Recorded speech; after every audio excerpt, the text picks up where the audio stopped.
Pedro. Boa noite. Boa noite, Pedro. Tudo bom? Tudo bem e por aí? Graças a Deus, tudo em ordem. Tá Gente, joia. é o seguinte, nós estamos aqui hoje para falar um pouquinho da influência das perdas dentais sobre os aspectos nutricionais. Porque é muito comum se falar das questões dentais com estética, com a questão pessoal de autoestima, e muito pouco se fala das perdas dentais em relação aos aspectos nutricionais. E isso é extremamente importante, principalmente que nós estamos falando de pacientes um pouco mais idosos. Por isso eu convidei hoje o Pedro para a gente conversar um pouquinho. Eu vou me apresentar rapidamente, para quem não me conhece. Meu nome é José Henrique Vilaça, eu sou cirurgião dentista, formado já há um bom tempo, como a barba branca já mostra, né? E sou doutor em Ciências Médicas pela Faculdade de Medicina da USP em Ribeirão Preto. E atuo já há muito tempo na periodontia e na implantodontia. O Pedro é educador físico, nutricionista, e doutor em atividade física e saúde pela Universidade do Porto e em ciências pela USP, em Ribeirão Preto. E eu convidei o Pedro porque o Pedro tem um conhecimento muito grande dessa área e eu acho que é de extrema importância que muito pouca gente dá o devido valor, né? Eu vou fazer um pouquinho um preâmbulo aqui, Pedro, para explicar para as pessoas que estão nos assistindo que as principais causas de perda dental em homens e mulheres são as cáries dentais e a doença periodontal. A doença periodontal ou periodontite, são sinônimos, é a inflamação das estruturas que estão ao redor dos dentes, e essa inflamação leva à reabsorção do osso de suporte do dente. Embora essas causas sejam as principais causas de perdas dentais, em adultos, a periodontite se torna a principal causa de perda, né? E nós temos em pacientes adultos uma perda muito grande de dentes, sendo que alguns trabalhos mostram, alguns levantamentos mostram que entre 65 e 73 anos, os brasileiros já perderam 93% dos seus dentes. É muita coisa, né? Muita coisa. E isso, culturalmente, é encarado muitas vezes como uma coisa natural. Vai envelhecendo, vai perdendo os dentes, e não necessariamente isso precisa acontecer desse jeito, né? E essa perda dental provavelmente tem uma influência muito grande, e eu queria conversar com você um pouquinho sobre isso. A gente já conversou antes sobre esse assunto, e eu gostaria, Pedro, que você desse uma definiçãozinha de sarcopenia, porque a gente vai falar bastante disso, e muita gente não sabe exatamente o que é a sarcopenia. Então, eu gostaria que você desse uma clareada para a gente sobre esse assunto. Bacana. Obrigado aí pela apresentação. Quero agradecer, né, por ter me apresentado a todos. Quero desejar uma ótima noite a todos que estão nos assistindo e vão assistir depois também, né, que esse conteúdo aqui vai ficar gravado. Como você vinha dizendo, né, sobre essa questão de achar que as coisas são naturais, que tudo aquilo que vem, né, com o tempo, com o envelhecimento, é normal, isso está acontecendo porque é da idade mesmo, a gente envelhece, mas a sarcopenia é algo que realmente acontece com o passar do tempo, mas nós não podemos encarar ela como algo natural. O que é esse termo, né, sarcopenia? esse termo complicado, né? É um termo derivado do grego, que quer dizer sarque, que é carne, ou flesh, né, em inglês, derivado do músculo mesmo, da carne, e penia é a perda. Então nós temos a perda da carne, do músculo, né, ao longo do tempo. A sarcopenia, ela foi o termo dela, né, a definição, a etiologia vem sendo atualizada e cada vez mais os pesquisadores não dão importância somente à morfologia, né, à composição da carne, do músculo, né, essa perda desse volume ao longo do tempo, mas também incluíram a força muscular, que seria o papel que essa musculatura, né, esse músculo esquelético, exerce sobre o nosso dia a dia.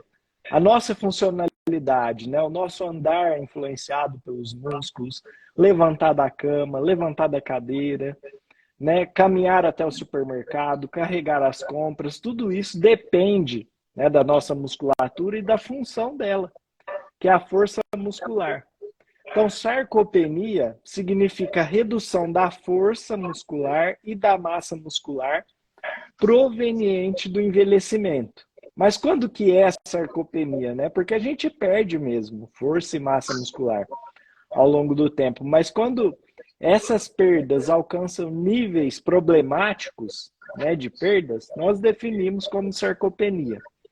Existem, né, alguns testes complexos aí de laboratório que são utilizados para definir sarcopenia, né, a medida de força de pressão manual, não sei, vocês que já tiraram carta ou que foram renovar a sua CNH, já devem ter passado por esse teste bem comum, né, de força muscular.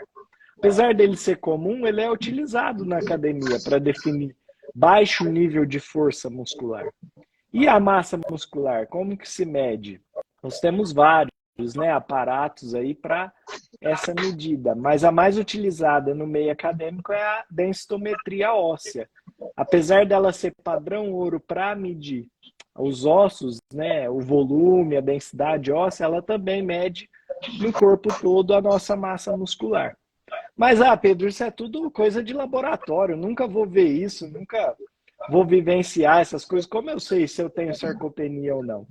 Então, tem dois testes muito simples para a gente fazer na nossa prática clínica, na nossa prática lá na musculação, na academia, ou você mesmo que quer se testar.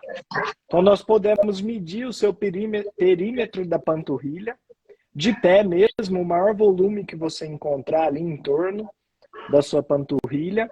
Se for menor que 32 centímetros, você já tem baixa massa muscular. Então, esse é um parâmetro muito associado com a massa muscular do corpo todo.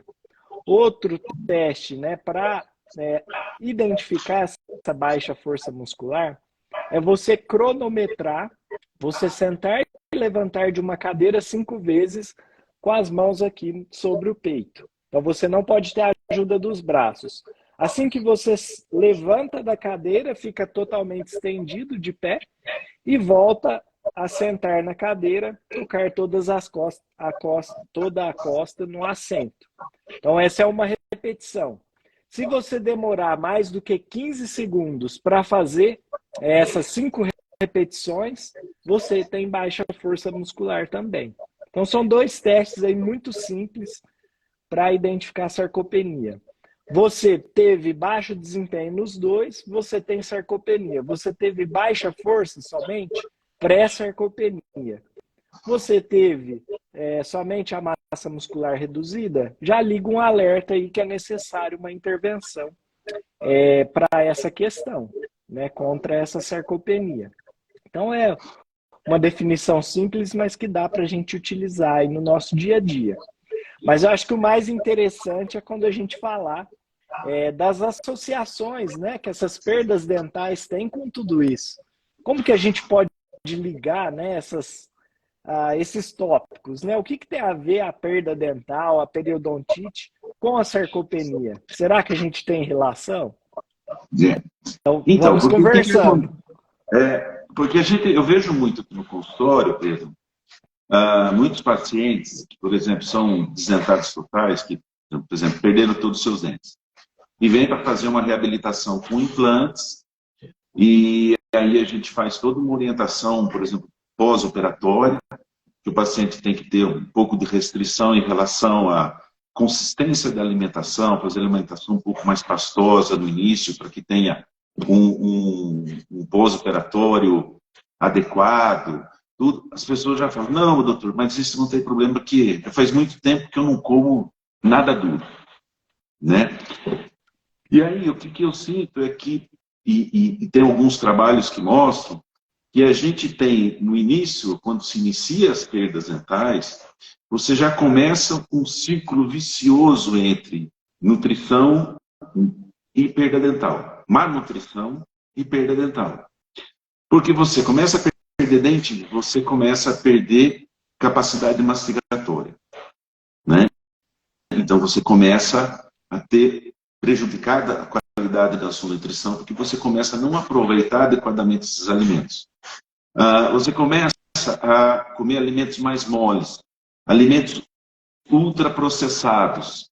E aí você tem essa alteração da alimentação influenciando nos dentes. Porque na hora que você começa a ter só alimentação ultraprocessada, alimentação muito pastosa, sem conseguir mastigar, toda a questão de higiene fica mais difícil, o acúmulo de placa bacteriana, que é o que causa a doença periodontal e é a principal causa de perda dental em adultos, uma coisa retroalimenta a outra, né? Então, uma coisa vai... E a gente vê muito pouco, Pedro, se falar nisso, né? Se falar nesse tipo de influência, e aí você leva a um extremo, você pode levar ao extremo da perda total dos dentes,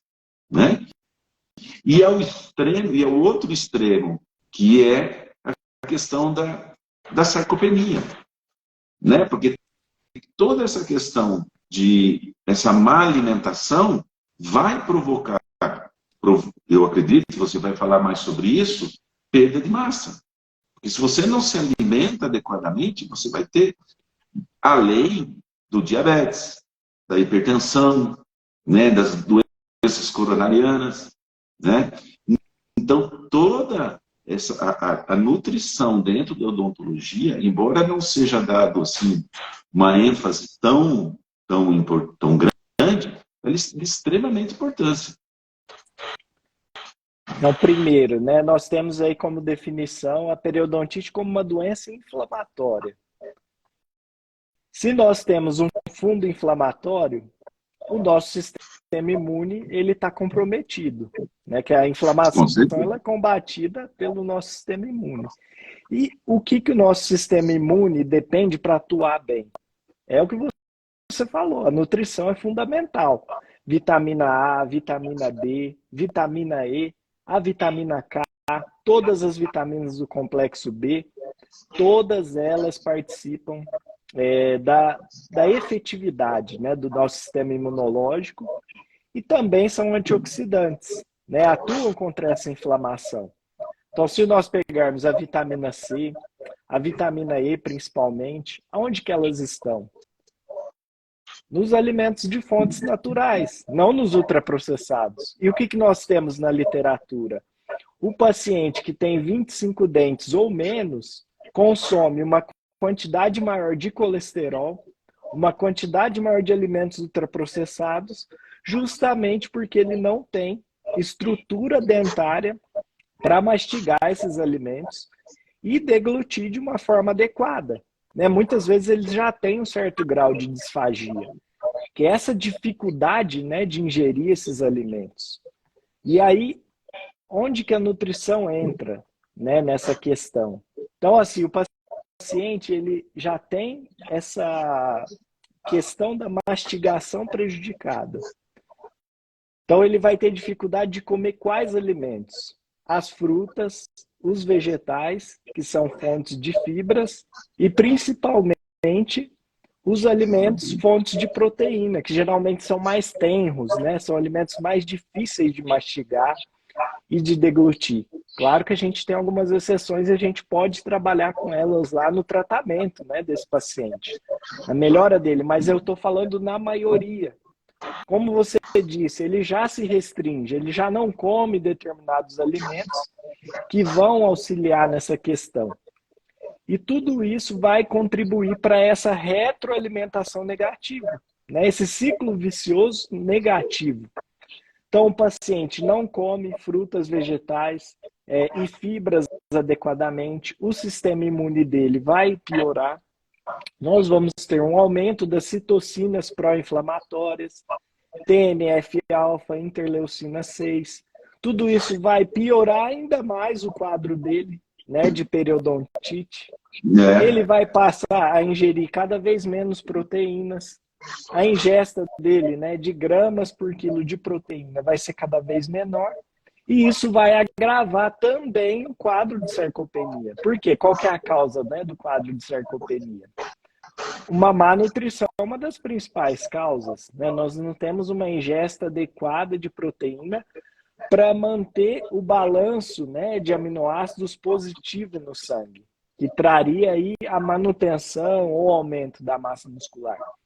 Nós só vamos ter perdas. Somado a isso, nós teremos perdas da musculatura da face do pescoço, que são as principais envolvidas no processo de nutrição, né, de deglutição, de engolir os alimentos e de levar eles, né, pelos movimentos peristálticos até o estômago para daí em diante serem absorvidos.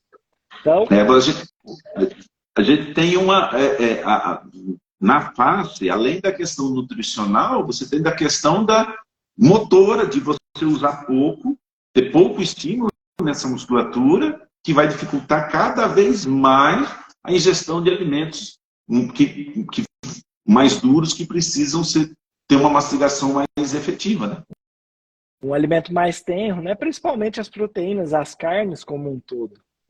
Né? Se esse paciente não consegue mastigar bem, como que ele vai absorver esses aminoácidos? Como que eles vão chegar lá nessa musculatura, né? Porque eles passam aqui, mas eles não são absorvidos em loco, né? No local.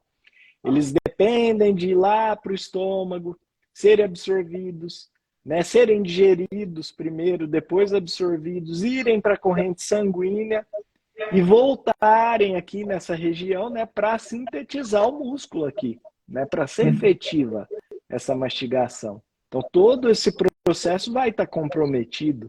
Né?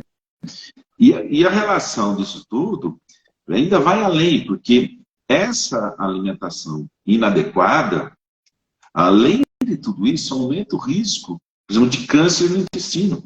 É uma das causas, dos fatores de risco para câncer no intestino.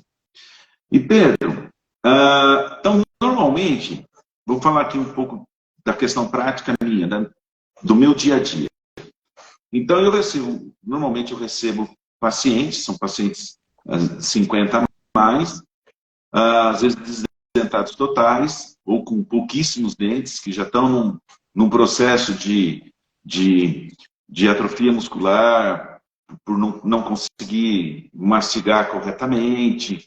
E aí, esse paciente, ele, na hora que a gente coloca uma prótese sobre implantes fixa, essa prótese, ela muda completamente a vida desse indivíduo. Porque ele já não vai ter, por exemplo, uma dentadura que vai pressionar a sua mucosa na hora que vai mastigar, então ele consegue recuperar em grande parte a sua capacidade mastigatória, ou teria como recuperar, mas ele já está com toda essa musculatura já comprometida. No que a nutrição, no que o nutricionista pode ajudar esse paciente para essa reeducação, porque esse paciente ele vai ter que se reeducar. Ele está acostumado já a comer ultraprocessado, a comer só coisa mais mole. No que a nutrição, o nutricionista pode colaborar com esse paciente para recuperação adequada da qualidade nutricional dele? Então, nós temos assim um trabalho de grão em grão, né? A cada dia nós vamos aumentar um pouquinho a complexidade, né, da consistência desses alimentos. Então, se ele não está acostumado, né, com aquela consistência firme, né, dos alimentos, de uma maçã, por exemplo, nós começamos a mudar, né, a apresentação desse alimento para esse paciente. Então, ele não vai comer uma maçã inteira, né? Nós podemos fazer uma salada de fruta, incluir ali pedaços pequenos de maçã. Ou se ele ainda não está acostumado, né, a mastigar mesmo, a gente tem que retroceder um passo ainda, fazer uma vitamina com uma consistência maior. Então, bater essa maçã ali, fazer um líquido mais espesso, que ele tenha facilidade aí de deglutir, né, aquela preparação. E aí, com o passar do tempo, né, nós vamos progredindo nessa questão da consistência. Eu dei um exemplo aqui, mas nós podemos trabalhar isso com vários alimentos, né? A carne, por exemplo, nós podemos começar a ingestão dela com uma preparação um pouco mais líquida, uma sopa, talvez com uma consistência um pouco maior, essa carne moída, não em pedaços ainda. Assim que o paciente vai acostumando a mastigar, a deglutir aquele alimento, a gente pode progredir para pedaços pequenos de carne e assim por diante. Né? Claro que nesse início, e até no pré-operatório, né, desses pacientes, aí, quando eles chegam até você, é importante que eles já tenham, né, uma suplementação desses micronutrientes que estão em falta há muito tempo para eles, né, por não estar consumindo adequadamente aí as fontes, né, de vitaminas e minerais. Então a gente pode trabalhar aí com uma suplementação líquida também de proteínas, né, de fontes aí de aminoácidos que tenham bastante leucina para estimular essa hipertrofia muscular, tanto a nível global, né, para a funcionalidade dele no dia a dia, como para essa função, né, de digestão, de mastigação, estimular todo o trato gastrointestinal. Então é importante que esses pacientes já comecem esse tratamento antes mesmo de procurar, né, a cirurgia, né, para fazer essa recomposição aí de todo o trato dentário, né? Então, muito importante que ele já comece com o nutricionista e um trabalho multidisciplinar desde o início, né? E não somos só nós dois. Esse paciente vai precisar do fonoaudiólogo também, né? Muitos movimentos ele vai precisar aprender novamente.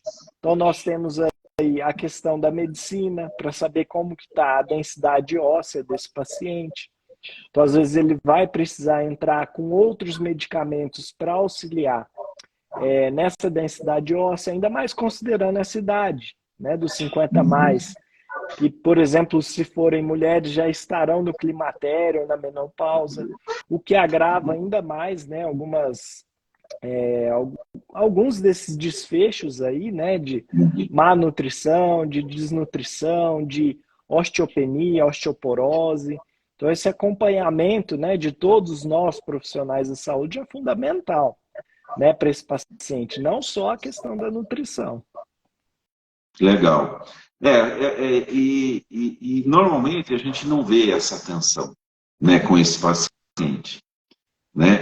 Porque até o paciente, ele não passa muito pela cabeça dele isso, né? Normalmente, ele vem porque ele quer comer, porque é um pouco melhor, e por estética, por autoestima, porque esse paciente que usa uma dentadura, principalmente embaixo, que é uma dentadura que estabilidade muito mais difícil, esse paciente, na maioria das vezes, procura por isso, uma questão de autoestima, tudo.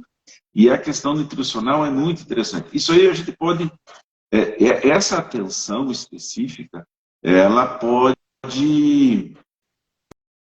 eliminar, ou pelo menos minimizar, uma série de problemas nesse indivíduo, né? Você pensa um paciente diabético, que não mastiga adequadamente, o que esse indivíduo consegue comer de adequado para a sua condição de diabético.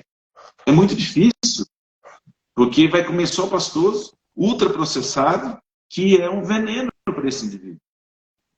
Esse Né? alimento já está pré-digerido ali, né? Ele já está facilitada a absorção, né? O que a gente quer que é dificultar. Na hora que cai a glicemia, vai lá para cima, né? Ele não tem tempo de processar isso adequadamente. Que é justamente então, o quer dizer, que a gente não quer, né? Assim, justamente, que ele coma uma salada antes do jantar, do almoço, né? 10 minutos ali, faça aquele pratão de salada, de vegetais, de legumes, para amenizar o impacto, né, desse açúcar. E ele faz totalmente o contrário.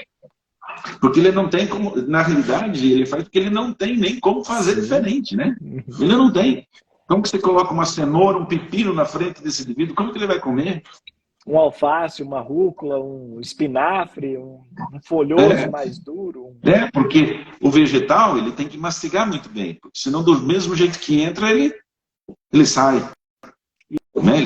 E tem os riscos também, né? De aspiração, o risco de aspiração, de inflamação do pulmão, pneumonia, engasgo, né? Que pode levar à morte aí se a pessoa está sozinha. Né? Então, imagina o risco desse paciente. Justamente. Então, quer dizer,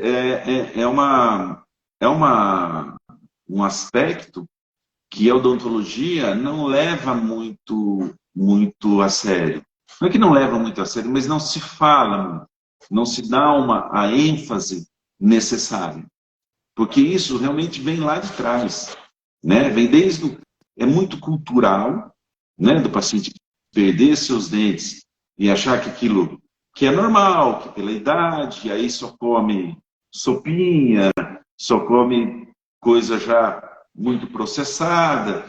E é aquilo que a gente falou, é um ciclo vicioso. Se você não quebra isso, né? Se você não quebra isso, a questão da saúde geral desse paciente vai para o vinagre, né? A condição física, né? Com a instalação de sarcopenia já às vezes em níveis maiores, e a qualidade de vida vai para o buraco. O que se espera, né, desse paciente que tem sarcopenia em estágio avançado? Esse paciente ele começa a ter uma capacidade funcional prejudicada. Então, as atividades básicas lá da vida diária dele, ele já não vai conseguir exercer com excelência. Né? Tomar banho sozinho, escovar seu próprio dente, o que também vai piorar, né, essa questão da periodontite, etc. Então, esse paciente ele vai ser exposto a um risco maior de quedas. A visão dele vai estar prejudicada porque ele não vai estar comendo os nutrientes que auxiliam uma boa visão. O equilíbrio desse paciente pelo próprio envelhecimento já não é o mesmo. Então, esse paciente tem um risco maior de cair, de ser hospitalizado. O paciente que tem sarcopenia, ele custa 3 vezes que o normal de um paciente que não tem para o sistema público ou privado de saúde. Então, olha o impacto disso não só para o paciente, mas para todo o redor dele, né? Imagina o cuidado que esses familiares vão ter que ter, né, com esse paciente, se ele contar, né, com familiares. Então, então, todas essas relações são muito importantes, vão muito além, né, do que a gente imagina. E pode concluir, desculpa. Não, só concluindo com uma informação que eu li aqui de um trabalho muito interessante, né, que fala dessa sarcopenia, disfagia e saúde oral. Então, a relação da quantidade de dentes que o paciente tem relação com o nível de força muscular dele. Ou seja, as nossas áreas estão totalmente associadas. Então, se esse paciente tem menos dentes, tem uma mastigação prejudicada, ele vai ter menos força muscular. E qual que é a principal variável que define sarcopenia? É a força muscular. E não só isso, né? A quantidade de dentes também tem associação com a quantidade de massa muscular total e a velocidade do andar, que é o que define uma sarcopenia severa ou não. Então, se esse paciente ele tem baixa força, baixa massa muscular e ainda anda com dificuldade, essa sarcopenia é severa.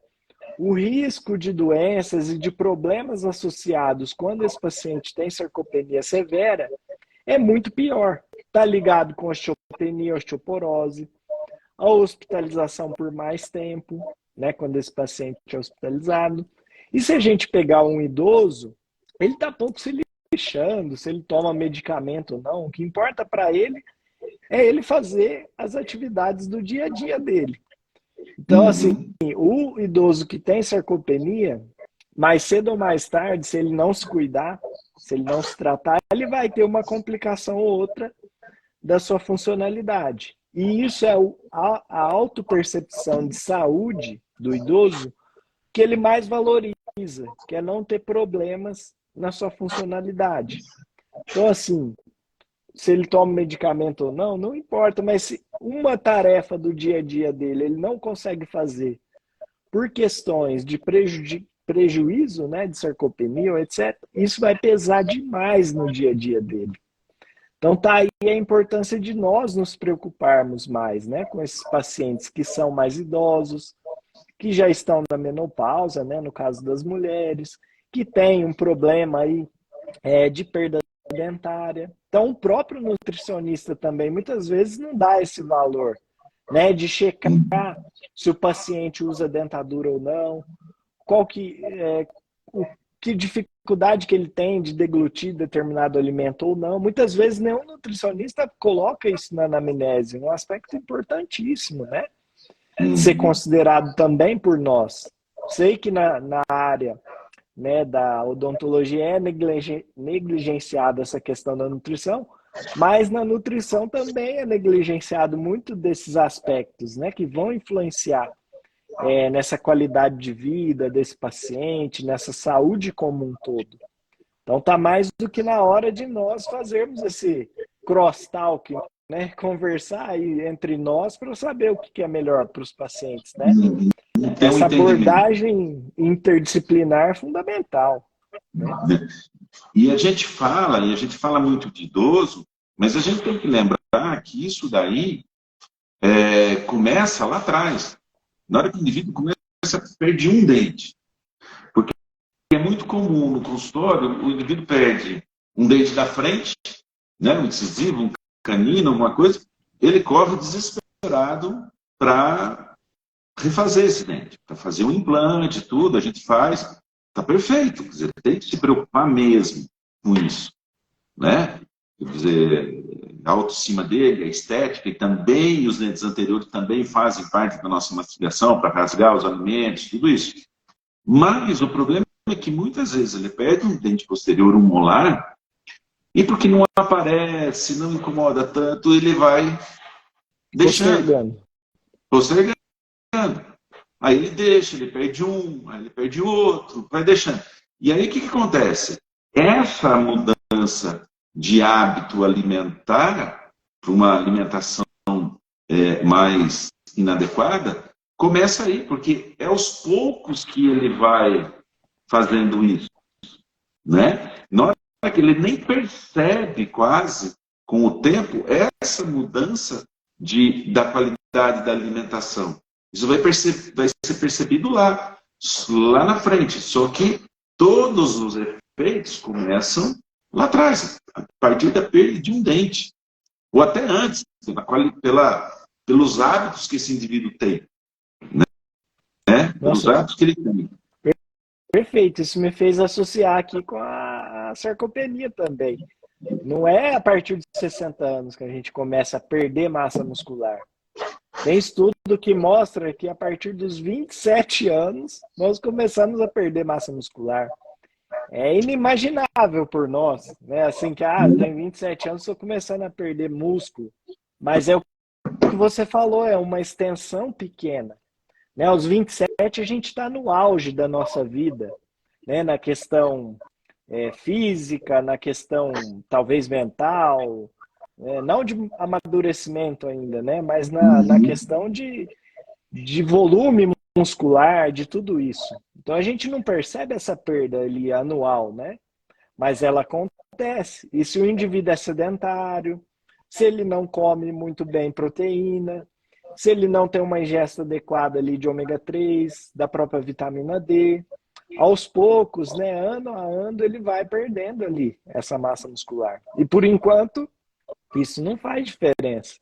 Mas quando ele chega lá depois dos 50 anos, que as perdas começam a ser maiores, né, 1% ao ano aí, de perda de massa muscular, e 3 vezes isso de força muscular, aí os impactos começam a aparecer.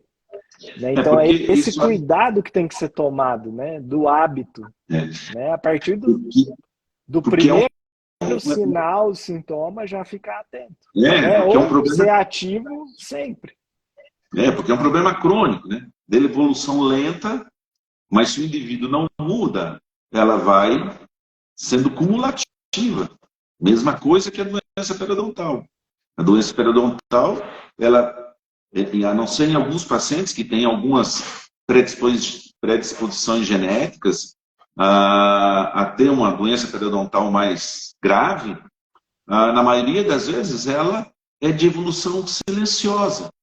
E se o indivíduo não interfere, não faz um tratamento adequado, ela é cumulativa. Então chega lá na frente, às vezes o indivíduo perde um dente, às vezes sem dor, não teve dor, sem uma cárie e está perdendo um dente. Só que faz tempo que ele também não está comendo adequadamente. É muito... O grande problema, eu acho que hoje em dia está mudando um pouco, mas a saúde, de uma forma geral, se você pensar na década de 80 para cá, nós tivemos uma evolução tecnológica muito grande. E os indivíduos foram muito divididos em compartimentos. Então, por exemplo, você vai no dentista, se ele é especialista em canal, ele viu o canal. Se ele é especialista em estética, ele vai ver a estética. Esse indivíduo, ele não é tomado como um ser completo e complexo, né? Desde perguntar para esse paciente o que ele quer. Então, eu falo muito para os meus alunos, a primeira coisa que você tem que fazer com o teu paciente é perguntar o que ele está querendo. Qual que é o desejo dele? Para você poder saber se você pode resolver daquela forma que ele quer, se tem possibilidades mais adequadas, mas escutar. As pessoas não escutam. E a saúde, sim, o médico, o nefrologista é o rim, o urologista é a bexiga, o aparelho urinário, o cardiologista é o coração, e o profissional da saúde não avalia esse paciente de uma forma mais complexa, né? E aí, na hora que a gente começa a conversar aqui, a gente vê que, isso é uma engrenagem totalmente ajustada. E na hora que um dente dessa engrenagem se quebra, isso desbalanceia totalmente. Totalmente. Então, na hora que você tem um paciente, você consegue identificar a necessidade dele, né, o que ele está querendo. Você pode oferecer alguma coisa e você interliga ele com outras disciplinas, vamos dizer assim, né, com a medicina, com a nutrição, dependendo da situação, com a fonoaudiologia, você consegue dar um tratamento para esse paciente, que aí você realmente está promovendo saúde. Está promovendo saúde. Porque você tratar um dentinho aqui e esquecer de ver o resto, você está fazendo um tratamento manco. Você não está promovendo saúde. Você está consertando. Você está sendo apenas um técnico que vai lá e tapa um buraco. Eu vejo muito por conta da própria definição do que a gente falou, né? Da periodontite. É uma doença de fundo inflamatório. Se a gente não resolve essa inflamação em conjunto, né, a nutrição tem um papel fundamental, né, para resolver essa inflamação de baixo grau, inflamação crônica. Esse problema volta, né? Esse paciente vai estar sempre aí com prejuízo na arcada dentária.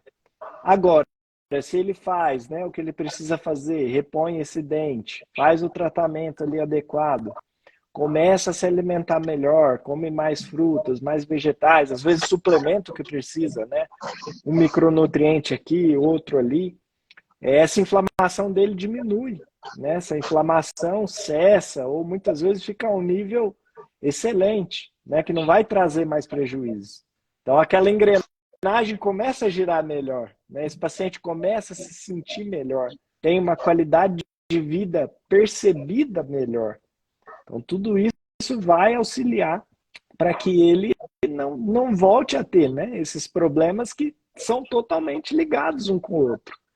Literalmente, né, se ele perde um dente ali da engrenagem, ele vai ter problemas a nível muscular, a nível como corpo total.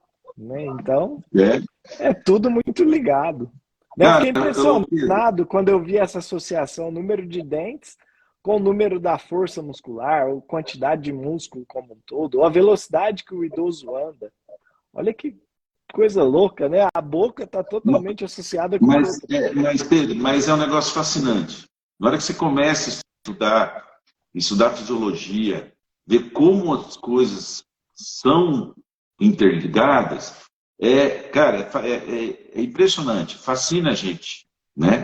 E você poder passar para o seu paciente isso, seja o paciente que procurou nutricionista e esse nutricionista orientou, seja o paciente que procurou o dentista também orientou, encaminhou para um tratamento multidisciplinar, você tem que fazer isso, porque isso é a função da nossa profissão, seja do nutricionista, seja do dentista, seja do médico, né? É para isso que nós somos pagos, na realidade, né?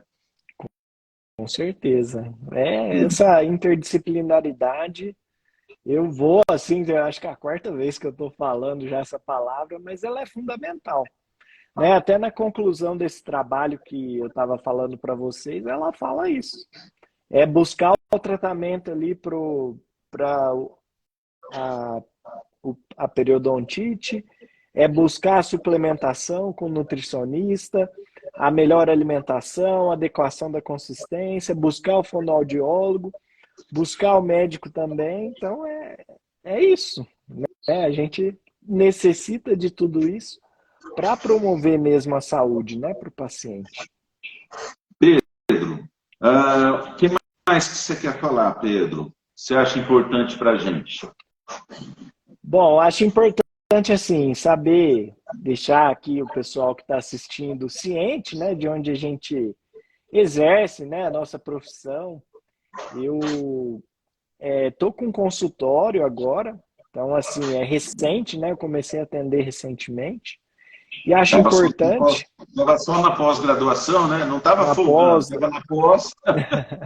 Dando aula e tudo mais. Eu sou apaixonado, né, pela área acadêmica, acho que é fundamental essa ligação, né, do conhecimento com a nossa prática em si, né, promover essa qualidade do atendimento a partir da ciência. Então, acho que isso é fundamental. Acho que esse é o nosso papel, né, do profissional da saúde. Mas, como eu vinha dizendo, o meu consultório está próximo aqui da rodoviária, em Franca. Eu estou atendendo todos os dias, né, de manhã e à tarde. Meu consultório fica ali na Clínica Salutares, junto com o Dr. Jesse, pneumologista, então eu tenho uma sala lá. Mas também, né, para pessoas que não são aqui de Franca, eu também estou fazendo os atendimentos online. Então, acho que é importante, né, assim, tirando a parte aí do marketing tudo, mas para as pessoas terem acesso, né, a nós profissionais, caso elas se interessem, né, por essas questões, principalmente dos temas que nós tratamos aqui, né, acho que contar com profissionais que gostam daquilo que fazem e são apaixonados, né, por esses temas, acho que é importante, né, para as pessoas saberem. E mais uma coisa que eu queria falar é agradecer, né, a todos aqui que estão assistindo, a todas as pessoas que vão assistir, agradecer o seu convite também, né, por estar aqui. Muito agradável estar aqui, estar falando sobre algo que eu sou apaixonado, que eu adoro, Legal. né, falar sobre, e adoro ouvir também, aprendi muito aqui, né, na área da odontologia, da periodontia, de tudo, né? Assim, acho que é muito bacana participar desses eventos e acho É. que a gente só tem a aprender. Só. A gente aprende todo dia, Pedro. Todo E dia. realmente eu também agradeço a sua disponibilidade e eu te convidei porque eu sei que você é um cara apaixonado pelo que você faz, é um profissional que está super atualizado, publica muito, lê muito. Então, para mim foi um prazer ter podido te convidar, você ter aceitado para a gente fazer esse bate-papo aqui. Porque esse bate-papo podia ter sido feito sentado, tomando, às vezes, uma cervejinha entre a gente, né? Mas eu acho que trazer isso, mostrar para outras pessoas, esse vídeo vai ficar gravado, tudo, eu acho que é muito mais proveitoso. Eu acho que tem um valor muito maior, né? Com certeza. E faltou você falar agora de onde você atende, Ah, onde fica o consultório. então, o meu consultório já faz uns 20 anos que aqui em Franca, na Saldanha Marinho, em frente à Unimed, e eu trabalho basicamente com periodontia e implantodontia, né? Então, as minhas duas especialidades de atuação, além da parte acadêmica, né, das aulas, dos cursos, eu também sou apaixonado por isso e sempre que eu posso agregar alguma coisa para que eu possa tratar meu paciente como um ser único, né? Ninguém é igual a ninguém, eu procuro fazer, né? Então, para mim também é um prazer muito grande. Também gostaria de agradecer todo mundo que passou por aqui, que seja 1 minuto, 10 minutos ou a live inteira, e agradecer também quem no futuro aí vai assistir isso aí nos nossos canais. Beleza, Pedro? Muito bacana. Muito obrigado pelo convite, por poder ter participado. Beleza, Pedro. Um grande abraço, uma boa noite para todo mundo que está aí, bom descanso e até mais. Até. Boa semana a todos. Obrigado.